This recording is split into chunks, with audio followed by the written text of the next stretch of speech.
భైరవ అంటారు. భైరవ అన్న మాటకు అర్థం ఏమిటంటే ఎవరిని చూస్తే హడిలిపోతామో, ఎవరిని చూస్తే భయం వేస్తుందో, ఎవరిని చూస్తే ఇక బుద్ధి పని చెయ్యదో అటువంటి భయంకరమైనటువంటి రూపంతో ఉండేటటువంటి వాడికి భైరవ అని పేరు. లోకంలో ఎవరైనా సరే బాగా పాపములు చేసి చేసి చేసి చేసి చేసి చేసి శరీరం విడిచిపెట్టేశారనుకోండి, ఈ లోకం విడిచిపెట్టి వెళ్ళిపోయేటప్పుట భైరవయాతన అని ఉంటుంది. ఆయన క్రోధ రూపంతో వెంటపడతాడు బెత్తం పట్టుకుని. ఆయన్ని చూసేటప్పటికి భయపడి చెమటలు కక్కుతూ పరిగెడతారు.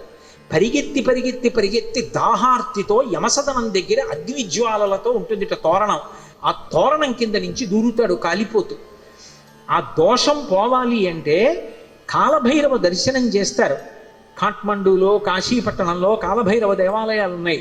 కాలభైరవ దర్శనం చేస్తే భైరవ దండన అని ఆయన వేస్తాడు.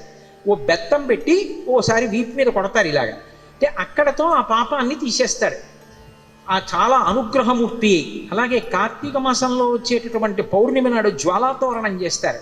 కొత్త గడ్డి తీసుకొచ్చి తోరణం కట్టి ఆ గడ్డి అంతా పెట్టి ఆవు నెయ్యి పోసి వెలిగిస్తారు.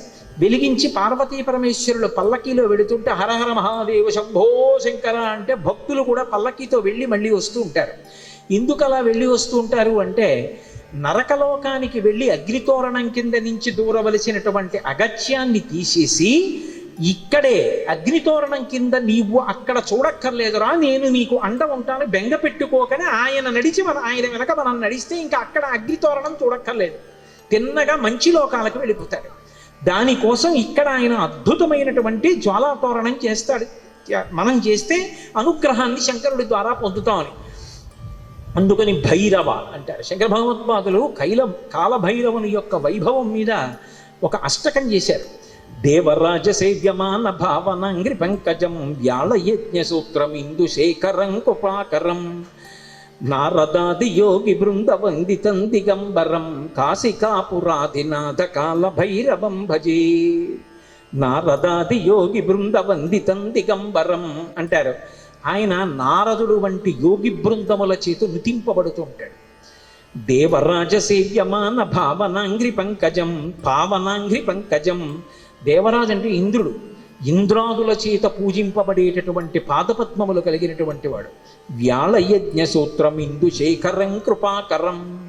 ఆ చంద్రబింబాన్ని శుక్లపక్షంలో ఉండేటటువంటి తదియనాటి చంద్రరేఖని కొప్పులో ధరించి ఉంటాడు ఆయన. వ్యాళయజ్ఞ సూత్రం ఇందుశేఖరం కృపాకరం నారదాది యోగి బృంద వందితం దిగంబరం. ఆయన దిక్కులన్నీ ఆయనకి అంబరములై ఉంటాయి. ఆ దిక్కులు అంబరములై ఉన్న మీదట కొత్తగా ఇక వస్త్రాన్ని కట్టుకోడు.